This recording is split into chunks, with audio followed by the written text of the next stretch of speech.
Латвия.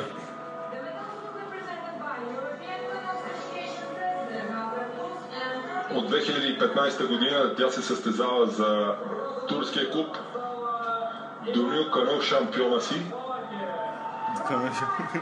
А ето и всички медалистки с бронзово отличие. Ивана Кметова от Словакия.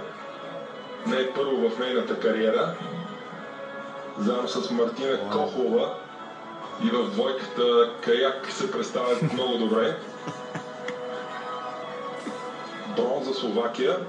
Още едно отличие за тази малка, но изключително голяма държава в канокаяка. Сребро за Джесика Уокър.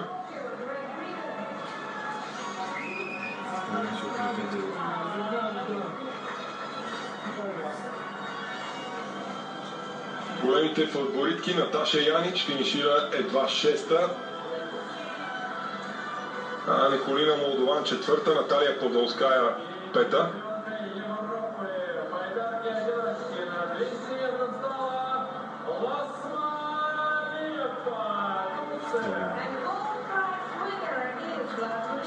И злато за Ласма Лиепа.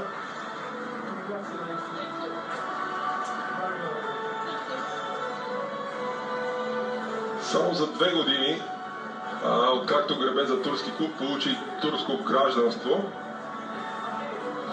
Първото ѝ участие под флага на Турция бе на шампионата в Милано преди година, когато финишира 12-та.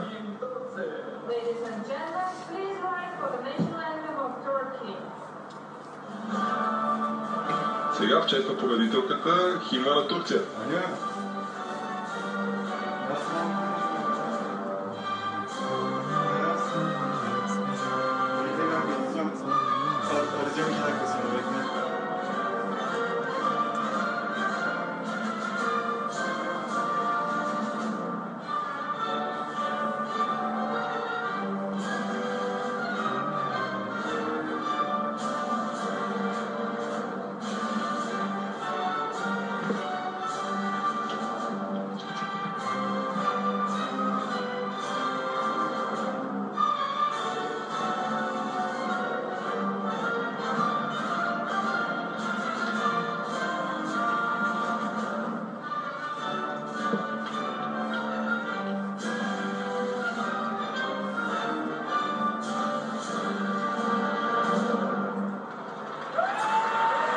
Поздравление за Ласма Лиепа. Тя, между другото, става и първата състезателка на Турция, която ще представя Южната